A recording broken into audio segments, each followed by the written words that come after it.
Hello বন্ধুরা, কেমন আছো তোমরা সবাই? আশা করছি ভালো আছো। আমি কিন্তু ভীষণ ভালো আছি। তো আমার নতুন একটি ব্লগে তোমাদের সবাইকে ওয়েলকাম জানাচ্ছি। তো দেখো, আমরা কিন্তু পুরো রেডি হয়ে গেছি। আমরা আজকে যাচ্ছি হচ্ছে বড় মাকে পুজো দিতে। ঠিক আছে, অনেক দিন ধরে ইচ্ছে ছিল যে বড় মাকে পুজো দিতে যাব, যাওয়াই হচ্ছিল না। আমার বর এত ব্যস্ত মানুষ, এত কাজের চাপ, কি বলবো, নিয়ে যাওয়ার সময় হচ্ছিল না। তো ফাইনালি অনেক রাগারাগি করার পরে বললাম যে নিয়ে যদি না যাও আমি কিন্তু একাই চলে যাব। তারপরে কিন্তু সানডেতেই রেডি হয়ে গেলাম। সানডে ছাড়া উনি যেতেও পারবে না, সেই কারণে তো নতুন বস্ত্র পরে নিয়েছি। সবাই বলে পুজো দিতে গেলে নাকি নতুন বস্ত্র পরতে হয়, সেই কারণে নতুন বস্ত্র পরেছি। আর কিন্তু মেয়েকেও নতুন বস্ত্র পরিয়ে দিয়েছি, শুধু আমার বরেরটাই কিন্তু পুরনো, ঠিক আছে, কিন্তু ধোয়া কাচা ওটা। তো যাচ্ছি দেখো। তো দেখো চলেও এসছি এখানে পেট্রোল পাম্পের সামনে। এখন গাড়িতে তেল ভরবে, তেল ভরা হয়ে গেছে। এখন আমরা রাস্তায় দাঁড়িয়ে থাকবো, ওর দুটো বন্ধু আসবে, ওদের জন্য ওয়েট করতে হবে। এই ফাঁকে কিন্তু আমি কিছু ছবি আর রিলস বানিয়েছি। মেয়েও দেখো বসে আছে, ওয়েট করছি ওদের জন্য। আর বেশ ওয়েদারটাও বেশ ভালো, বেশি রোদ না, মানে বেশি গরম নেই, ঠান্ডা নেই, মোটামুটি বেশ ভালো লাগছে। তারপরে এখানে দাঁড়িয়ে রয়েছি, তারপরে এদিকে ওর বন্ধুরাও এসছে পেট্রোল পাম্পে, ওরা তেল ভরছে দেখো। তারপরে আমি ওদের দেখতে পাই, মেয়ে কিন্তু দৌড় মেরেছে যে ওদের কাছে, তারপরে আবার ফিরে চলে আসছে। আমাদের স্কুটিতেই কিন্তু ও যাবে, আর ওর ওর বাইকে ওর আর একটা বন্ধু রয়েছে, দুজন। সেই কারণে তারপরে দেখো নৈহাটিতে বড়মার মন্দিরের কাছে চলে এসেছি। এসে কিন্তু আগে ডালা কিনেছি, মানে পুজো দেবো সেই বাটাটা কিনেছি। এই বাটাটা নিয়েছে হচ্ছে কত নিয়েছিল মনে নেই। তো দেখো নৈহাটির মন্দিরটা, তো এর আগে আমি একবার এসেছিলাম, সেই সময় পুজো দিতে পারিনি।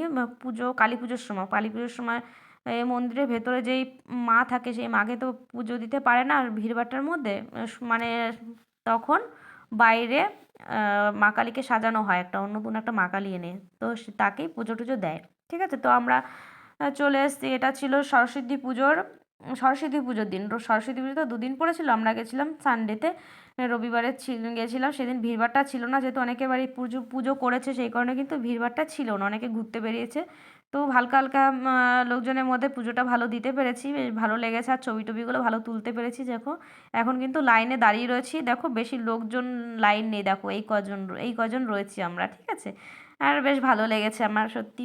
বড় মাকে দর্শন করলাম। আর সবাই বলে বড় মার কাছে আসলে নাকি, সত্যি কথা বলতে বিশ্বাস করো, বড় মার কাছে এসে না আমার চোখ দিয়ে জল বেরিয়ে গেছে।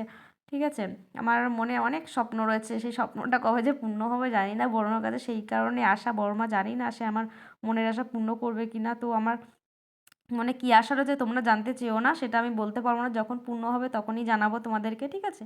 আর যদি পূর্ণ না হয় তাহলে তো কেউ জানতেই পারবে না, মনে হতেই থেকে যাবে। যাই হোক, তো বাটা নিয়ে মাকে যাচ্ছি পুজো দিতে। তো দেখো মাকে দর্শন করো তোমরা, একবার বলে দাও জয় মা, জয় বড় মা, সবার ভালো করো। তো দেখো পুজো দেওয়া হয়ে গেছে, তারপর বেরিয়ে গেছি মন্দির থেকে। তারপরে কিন্তু আমরা, মানে আমি এখানে মানত করব, যে আমার মনের যে স্বপ্নটা রয়েছে সেই স্বপ্নটার জন্য মায়ের কাছে মানত করব। জানি না মা কবে পূর্ণ করবে, যেদিন পূর্ণ করবে সেদিন আবার পুজো দিতে আসবো আর এই বাঁধনটা খুলে দেবো। এখানে মায়ের কাছে গিট দিয়ে বাজছি আর বলছি মা আমার মনের আশা পূর্ণ করো। তো মেয়েও পাশে দাঁড়িয়ে রয়েছে।